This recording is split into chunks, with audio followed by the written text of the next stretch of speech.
Well, I hope that you brought your Bible tonight, and that if you did, you'll open it up to Mark chapter 4, because that's going to be where our text is from, and it'll be a few minutes before I get there, but Mark chapter 4, I'm not using slides. You know that most of the time I don't on Sunday evening. I like the freedom of preaching without them, just to be honest with you. But I want to start by reading tonight. I have a letter that it's portrayed as having been written as an answer to a questionnaire to an insurance company that was like a workman's comp incident report. And to be honest with you, I was not able to trace down the origin of this story. I actually don't believe that it's true. I think it's a made-up story, but I liked it, and I think it fits well with the thoughts that I wanted to present tonight. And so if you'll bear with me, it's a little long. This is a letter answering questions concerning an insurance incident report. He said, I'm writing in response to your request for additional information. In block number 3 of the accident reporting form, I put poor planning as the cause of my accident. You said in your letter that I should explain more fully, and I trust that the following details will be sufficient. I'm a bricklayer by trade. On the day of the accident, I was working alone on the roof of a 10-story building. When I completed my work, I discovered that I had about 500 pounds of bricks left over. Rather than carry them down by hand, I decided to lower them to the ground in a barrel using a pulley, which, fortunately, was attached to the side of the building at the 10th floor. Securing the rope at ground level, I went to the roof, loaded the 500 pounds of bricks, then went back down to the ground and untied the rope, holding it tightly to ensure a slow descent of the 500 pounds of bricks. You will note in block 11 of the accident reporting form that I weigh 135 pounds. Due to my surprise at being jerked off the ground so suddenly, I lost my presence of mind and forgot to let go of the rope. Needless to say, I proceeded at a rapid rate up the side of the building. In the vicinity of the 5th floor, I met the barrel coming down. This explains the fractured skull and broken collarbone. I continued my rapid ascent, not stopping until the fingers of my right hand were 2 knuckles deep into the pulley. Fortunately, by this time, I had regained my presence of mind and was able to hold tightly to the rope in spite of my pain. At approximately this same time, however, the barrel of bricks hit the ground and the bottom fell out of the barrel. I refer you again to my weight in block number 11 of the accident reporting form. As you might imagine, I began a rapid descent down the side of the building. In the vicinity of the 5th floor, I met that barrel coming up again. This accounts for the 2 fractured ankles and lacerations of my legs and lower body. The second encounter with the barrel slowed me enough to lessen my injuries when I fell into the pile of bricks, and fortunately only 3 vertebrae were cracked. I'm sorry to report, however, that as I lay there on the bricks in pain and unable to stand, watching the empty barrel 10 stories above me, I again lost my presence of mind and let go of the rope. We've had days like that, right? Yeah. That may actually be real. I don't know. But the fact is, every single one of us in our lives face challenges. Sometimes those challenges come about because of our own foolish action. Sometimes they don't. And I actually think it's sometimes easier to deal with them when they're my own foolish actions, right? When I can sit back and say, well, you just shouldn't have done that. It's sometimes a little easier to deal with. But a lot of times the storms that we deal with in life are not our own doing. And I want us to recognize tonight that Jesus gives us guidance in this. And I also want us to recognize that Jesus faced a lot of storms in his own life, if you will, and they were not his own doing. I mean, just think about some of the things that happened. Just think about the fact that virtually every single person in his life, with the exception of potentially his mother, at one time or another betrayed him. I mean, they walked away from him, virtually everybody in his life. Oh, and on top of that, the people that he came to present himself to the Jews, and especially the religious leaders of the Jews, who should have known everything about the prophecies and did, but they didn't pay attention to the evidence. They rejected him. They tried to discredit him. Oh, and on top of that, the real reason for him coming was to do battle and conquer the power of the devil, to conquer the power of sin in our lives. And in order to do that, he had to face the temptations in the wilderness himself, which was quite a storm, I would imagine. And then certainly you can't minimize what happened at Gethsemane. And the cross itself undoubtedly was a storm, right? And that's what happens in our lives. We would like to believe that life is just, as you follow God, going to be smooth sailing and everything's going to go great and there's not going to be any problems, and especially problems that are created by others are not going to impact us because we're trying to do the right thing. And yet they come to all of our lives. But the account that I'm going to use here from Mark chapter 4 tonight, and if you haven't turned there, I want to encourage you to do it at this point. But the account that I'm going to refer to here in Mark chapter 4 is actually a literal storm. There's a literal storm that happens in the account, but the thing is, some of the things that we learn from Jesus in the midst of this storm, and that we learn from the disciples that are in the midst of this storm, help us to see, I believe, how to deal with the difficulties of our own lives, the storms of our own lives, whether that be self-inflicted or certainly storms that come not by our own doing. So our primary text is Mark chapter 4, about verse 31 and following, but I do want to tell you that I'm also going to refer to the accounts that are found in Matthew and Luke. They're parallel accounts, and they're not worded exactly the same. There's some little details that are different in these accounts, and so I'm going to pull those in. I'm not going to turn to them. They'll be a little quick. If you want to look at them, we'll get to them in a minute, but really I want to just stay here in Mark chapter 4. And before we really talk about the storm, I want to get a little background as to what happened leading up to the events that we're going to read. And as Mark and Luke tell us, and again, Mark is our text, it'd been a tough day. I mean, this day, the storm's going to come at night, but the day has been challenging because, well, there's been a lot of crowds. You know, the teaching that Jesus has been doing, and certainly the miracles that he has been performing, what people have been seeing, that's attracting crowds. And even if you're somebody who's seeking to reach the crowds, you have to understand the problems that those crowds can create. And so as these people continued to demand more and more out of Jesus, as the day went on, he became so crowded with the people that at some point, the text tells us that he got in a boat and he pushed off a little far from shore for the purpose of continuing to be seen and heard, because the crowd just kind of mobbed around him and he couldn't continue to do what he wanted to do. And so Mark tells us that when he is out there in the boat and he gets the boat far enough from shore that he can be seen and heard, what Mark tells us is that he taught them many things by parable. That's Mark 4 and verse 2. Now, included in that is the fact that Matthew tells us that that's evidence.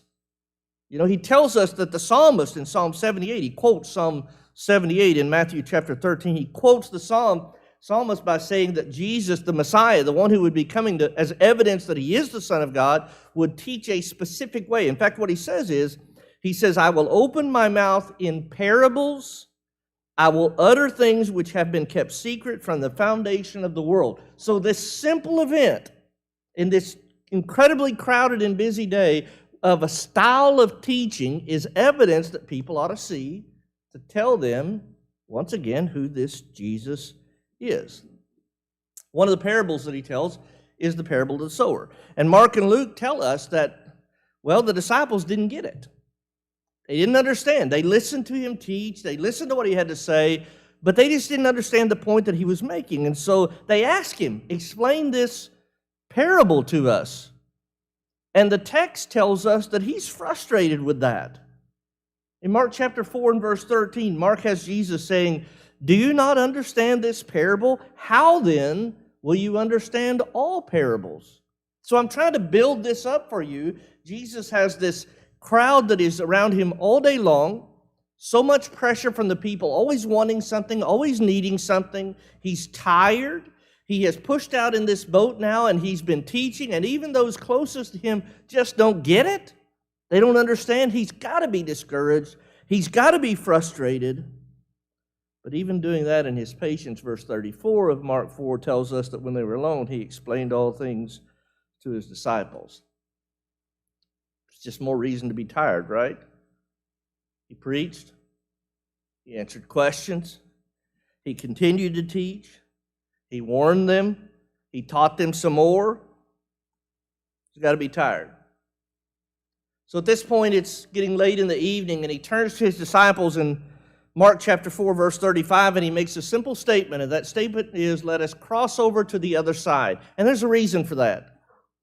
Because there were frequently times where Jesus sought to get away from the crowds. He is human. He is God in the flesh, and so he has limitations just like you and I have.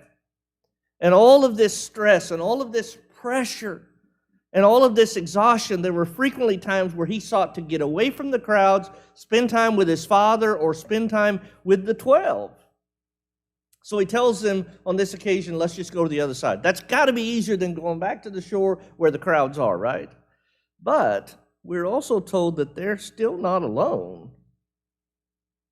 I mean, the text tells us that there are several other little boats there that follow them out into the sea. They don't know what they're facing, but they follow them out into the sea. I mentioned that for this simple fact.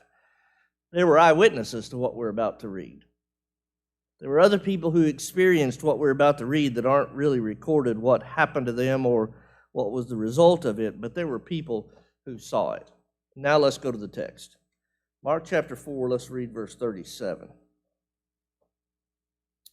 And a great windstorm arose, and the waves beat into the boat so that it was already filling. You know, this particular sea was not uncommon for storms to be on this sea. In fact, it was not uncommon for the storms to be very violent, and it was not uncommon for these storms to come up very rapidly. This little sea or lake is only 13 miles long and 6 miles wide. So it's small. And it also is in a mountainous region, and the mountains that surround it kind of funnel the wind because it's 700 feet below sea level. And so the wind would kind of funnel through these mountains down into this bowl that is the Sea of Galilee. And as a result of that, there would be tremendous weather forces that would develop very quickly on this body of water. And Mark called it a windstorm. A windstorm. Now the thing is, that word is an interesting word. You hear windstorm, and I don't know where you're from, what it brings to your mind, but what I think of from where I grew up with the windstorm is those winds that blow across the plains of like Kansas. I was in Missouri, and so the plains of Kansas, the wind would be straight winds, and they'd blow across, and they'd bring up thunderstorms and things like that, and it'd be uncomfortable, but it was live. Well, that's not what this word means. This word can be translated hurricane or whirlwind. Now, we understand those, right? We understand that type of storm. What we're talking about is, and Matthew calls it tempest. I like that word because that sounds worse. That helps me get a little bit of depth to the type of storm. This is not a little thunderstorm that blew up. This is a storm that has the intensity of a hurricane that literally is existing on a body of water that's just a few miles wide and long. And they're out in the middle of it in a small boat. Would you be afraid? And they were afraid. And I think they had every reason to be afraid. And I think part of the reason for them to be afraid is they had knowledge. Several of these guys that are in this boat had spent their lives fishing on this lake. That's how they'd made their living. They had grown up around this lake or this sea, and maybe even they had inherited what their parents had done as an occupation on this. So they knew this lake. They had seen these storms. They had probably been in them before, but something about the intensity of this one causes them to get to the place where they think this is all over. We're not going to make it to the other side. In fact, the truth of the matter is, we can't even make it back. And the waves are crashing on this little boat, and they're coming over the sides, and it's filling up. And I don't want you to get the idea that this is a dinghy that they've lowered in the water. This is a ship. The way the text describes it, this is a ship, but it's a small ship, and they're in danger. Maybe the ship will break apart. Maybe it will fill up with water. They certainly don't have a way to get to safety. So look at verse 38. But he was in the stern, asleep on a pillow. And they awoke him and said to him, Teacher, do you not care that we're perishing? I came across an interesting thought this week that I had to research, and I asked Rich to research it as well to make sure I hadn't missed something. Did you know this is the only time in the Bible that we're told that Jesus slept? Only time. Now, that does not mean that he didn't sleep. He was human, subject to the same limitations we are. He slept every day just like we did. But for some reason, it's not mentioned anywhere, maybe because it's not significant. But what that means to me is when it is mentioned, maybe it's significant, isn't it? I mean, if God had never mentioned it before in the text and all of a sudden he says Jesus is asleep, I have to believe there's a reason God said he's asleep, and that's what it said. In fact, it's specific. He was asleep in the stern, and he's on a pillow. There's a storm raging all around him. The ship is being rocked. The water is pouring into it. The disciples have to be panicking, and yet there he is asleep. And in fact, Luke's record of it seems to indicate that basically from the time that he told his disciples, let's go to the other side of the ship or the other side of the sea, that he just went down and went to sleep right then. That's how tired he was. That's how much he'd been through on that day. One commentator wrote this. He said, neither the roaring of the wind, nor the dashing and splashing of the billows, nor even the rolling and pitching of the rapidly filling boat was able to awaken him. Can you imagine? Can you imagine being able to sleep through all of that? Now, as a consequence of that, here's what happens. We look at it, people look at it, and they say, well, that's some kind of miraculous sleep, right? He had to be. How could you sleep through a storm like that? It's got to be miraculous. But is there anything that we've read in the text that could lead to that? Is there any evidence in any of this account that tells us that we just say it's miraculous because we know that Jesus did miraculous things? But there's nothing in the text to intimate that that's exactly what's happening here. No, what we've been told is he's exhausted. What we've been told is he has had an overwhelming day. He has asked his disciples to go to the other side of the sea or take them to the other side of the sea, and he's gone to sleep. I think there's a reason that God tells us that he's sleeping here. I think it's because of what the psalmist said in Psalm 4 and verse 8 when he said, I will both lie down in peace and sleep. And then he says, why? For you alone, O Lord, make me dwell in safety. I think that's the point of all of this. See, here's the thing. We have a level of faith in God. We do. You wouldn't be here tonight if you didn't have some level of faith in God. But that level of faith can be shallow or it can be deep. And it develops or it grows or it gains depth the more that we live and the more that we see God working and the more that we see God's promises being fulfilled and the more that we learn to trust him, the deeper is our faith. It's hard for me to use the terminology that Jesus had faith because we know that he's the author and finisher of our faith. But quite clearly what the scriptures teach us is that Jesus had an understanding of God and God's plan, and he followed God's plan, submitting himself to God's will. That's faith. What I'm saying is this. When Jesus came to the earth, God had a plan. He came to the earth for the purpose of living his life sinless, and then when the time was appropriate, he would go to Jerusalem and he would die for the sins of the world. If he dies on this ship, in this lake, does that happen? Does he make it to the cross if he dies on this lake? And so I think the point being made here is he knew that God's plan was going to happen. He had confidence in the promises of God, his Father. He had confidence in the fact that the cross was going to happen. It hadn't happened yet, so he had confidence that God was not going to let them die on this lake on this night. That's where our faith needs to be. And in fact, I sincerely believe that the actions of Jesus on this night and the confidence in God on this night, the Father, should have created courage in the disciples, shouldn't it? Wouldn't you hope so? But that's not what happens. They wake him up. We just read. They went and woke him up, and they kind of rebuke him. We're working. We're paddling or whatever they're doing. We're bailing water, and here you are sleeping. It sounds kind of accusatory, doesn't it? Okay, let's read further, verse 39. And then he arose and rebuked the wind and said to the sea, "Peace, be still." And the wind ceased, and there was a great calm. Now, I'm amazed by that single verse in this account. So Mark says he woke up, he calmed the wind, and he calmed the sea. And Matthew tells us the same thing, and Luke tells us the same thing. And there's an interesting thing about the wording. The original word here, the original verb that's used is the same. It's the same in all three accounts, and it's not the only time that it's used. See, before this, there was a time where Peter's mother-in-law was sick, and the text tells us that Jesus healed her of her fever. But the word that's used there is the same word that's here. He just kind of rebuked it or banished it. And in fact, in Mark chapter 1, in the early part of this book, there was also an account where the disciples were with Jesus, and they came upon a demon-possessed man, and the text tells us he cast out a demon, and the exact same verb is used there too. That he rebuked the demon, that he cast the demon out.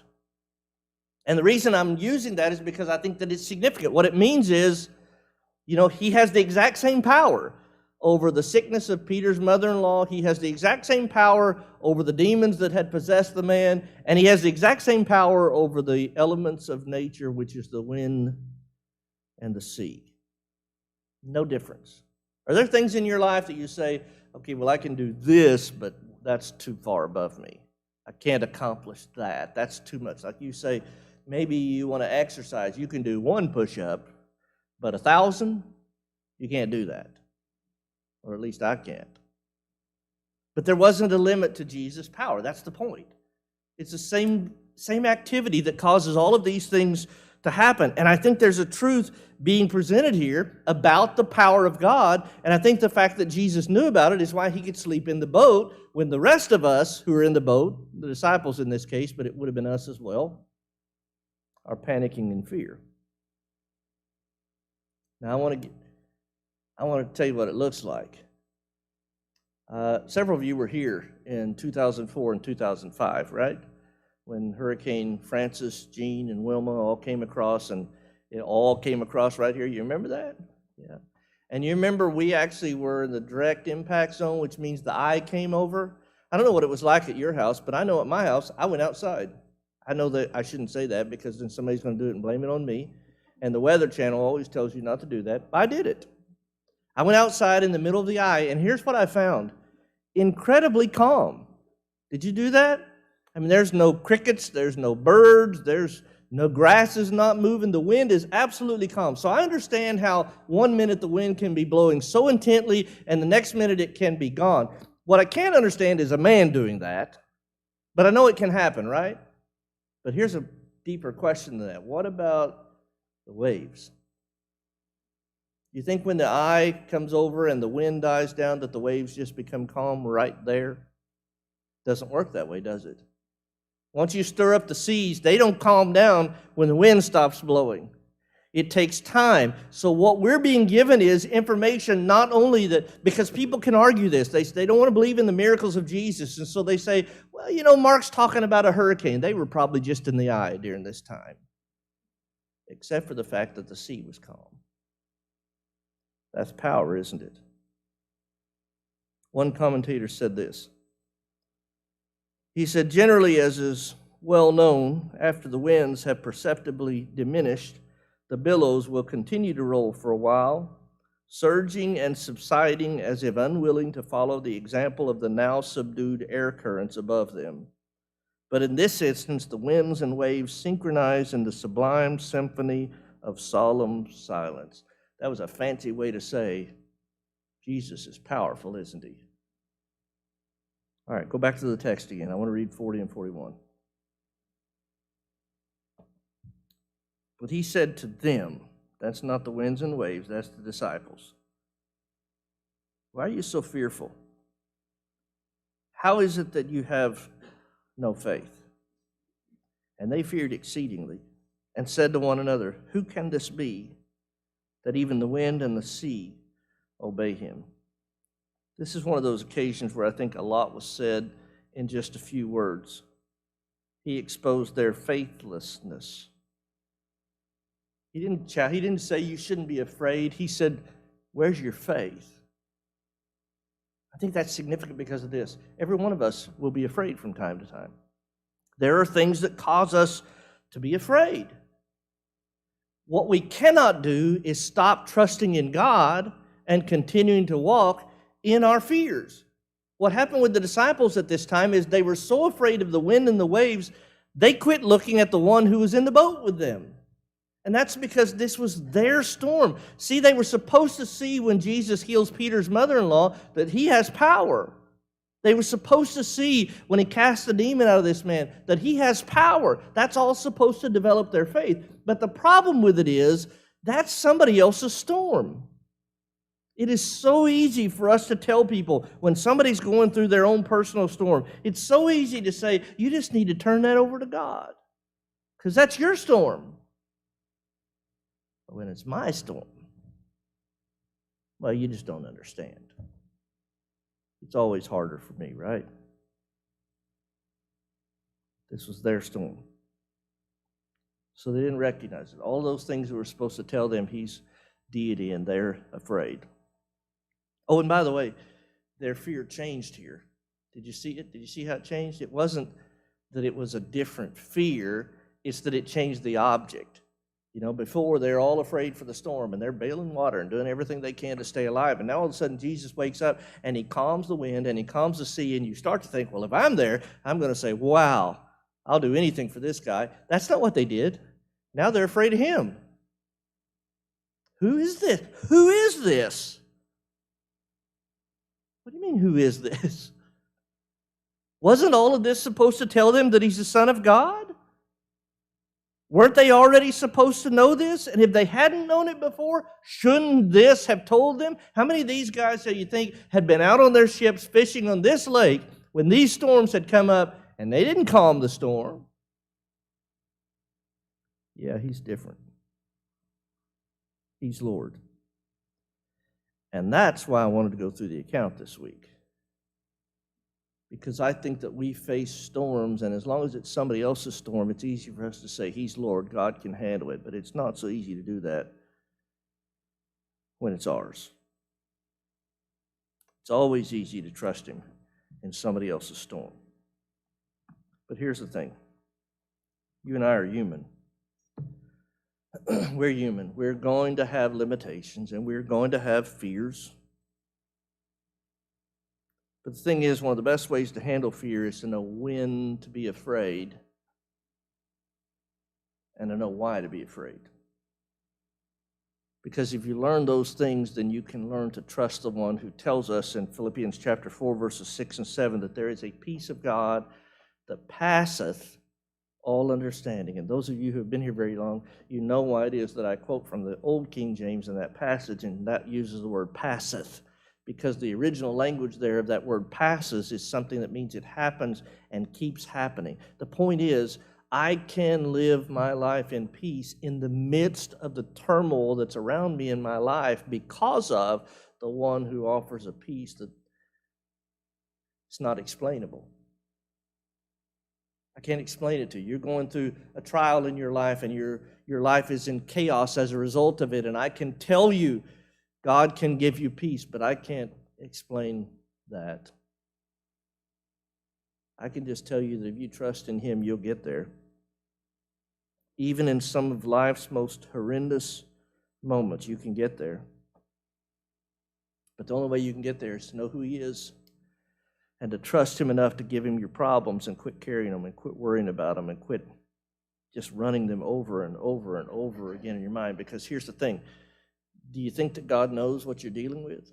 You know, this morning when I talked about God seeing us and knowing everything, do you think God knows? Do you think he knows that you have a storm in your life? Do you think he knows what that storm is? Do you think he knows that you're afraid? Do you think it's a storm that he can handle? That he can see you through? I think the reason Mark recorded this account is because the answer to that question is yes. The question is my faith deep enough to let him do it? Do I trust him enough to let him handle the storm? They didn't. They didn't wake him up to perform the miracle. They woke him up because they were afraid they were going to die. They're shocked when he performs the miracle.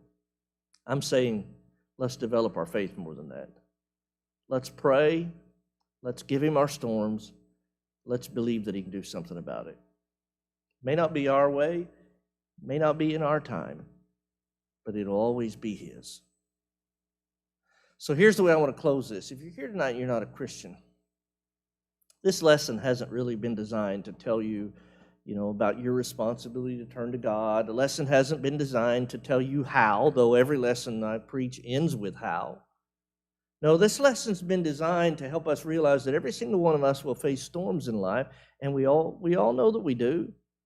And the question is whether or not I'm going to choose to try to face it on my own, or whether or not I'm going to choose to trust him. And if you're not a Christian, that starts by obeying the gospel. If you believe Jesus is the Son of God, you turn away from your sins in repentance, you confess his name before man, and you're buried in baptism. And what happens is you are then placed into the body or the family of Christ. You're a new creature. You're forgiven. And what that means is when you go through the storms, and you will, just like you did before you became a Christian, you're not in the boat alone. You got the Savior in the boat with you. And he's the one that stills storms. If you're a Christian who's gone off on your own, you're still going to face the same storms. You're just going to have to bail your own water. But you need to come home. Whatever your needs are, if you need to respond, won't you come? While together we stand and sing.